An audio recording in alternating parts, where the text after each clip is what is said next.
The Dragon's Birthday, written by Margaret May. The dragon was looking forward to his birthday. He would be 1,000 years old.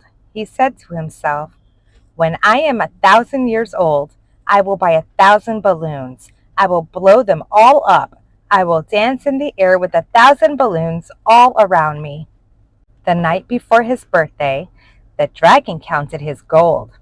"Just enough for 1,000 balloons," he said to himself, and he set off happily for his midnight swim. Alas, while he was down on the beach, a robber crept into the cave. All the gold was stolen. The dragon came back and cried 1,000 tears. The next morning, a boy named Richard said to his sister, "Claire, today's the dragon's birthday." "Everyone knows that," said Claire. "Poor dragon. No one is brave enough to go up to his cave and say happy birthday." "Perhaps we could go," said Richard. "It's too dangerous," said their mother. "He might frizzle you up." "I've got an idea," said Claire. "We'll dress up like a dragon." "With the dragon mask and the old red and green curtains," said Richard. "We'll get Henry and Hannah from next door and Billy from down the road. Then we'll go up the hill and wish the dragon a very happy birthday." "We'll be quite safe," said Claire. "A dragon wouldn't frizzle another friendly dragon." "I'll bake him a cake," said their mother. 1,000-year-old dragon deserves a treat. Late that morning, the robber was coming down the road with a jar of stolen gold.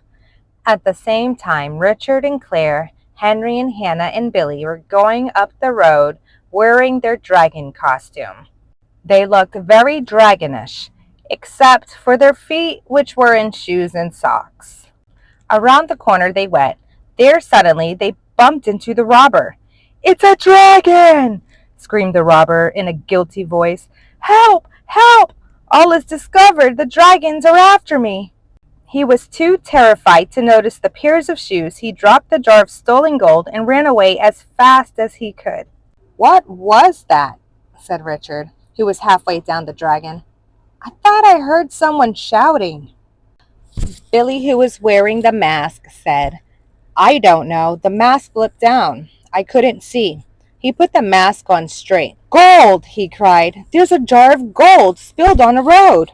Hannah came out from the tail of the dragon. "It is gold," she said. "We've got a cake for the dragon. Now we can buy a present, too." "What shall we get him?" said Claire. Henry looked out from under a curtain. "Let's visit the balloon shop. Maybe we'll get some good ideas in there." That afternoon, the dragon sat outside his cave, weeping another 1,000 tears. "I am 1,000 years old today," he sobbed, "and all my gold is stolen. No gold, no balloons. I will have to save it for another 1,000 years. What a long time to wait for birthday balloons."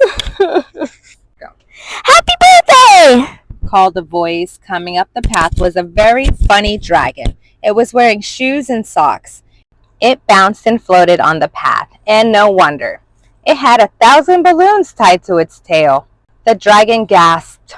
He saw red balloons, blue balloons, green balloons, and gold balloons, yellow as sunshine balloons, orange as sunset balloons, long balloons, strong balloons, curly balloons, twirly balloons. He could not believe his dragonish eyes. "Someone has remembered my birthday," he cried. "Oh, happy hour! Oh, happy balloons! Oh, happy, happy birthday!" When Richard and Claire got home, their mother said, "Did the dragon enjoy his cake?" "He loved it," said Claire. "He ate it in one mouthful, candles and all. Look!" Richard pointed up into the sky. There, far up in the blue air, the dragon flew, dancing and spinning on shining wings. Around him, dancing and spinning, flew 1,000 balloons, all the colors of the world. Thanks for watching Sally's World. Please don't forget to like and subscribe so we can keep on reading.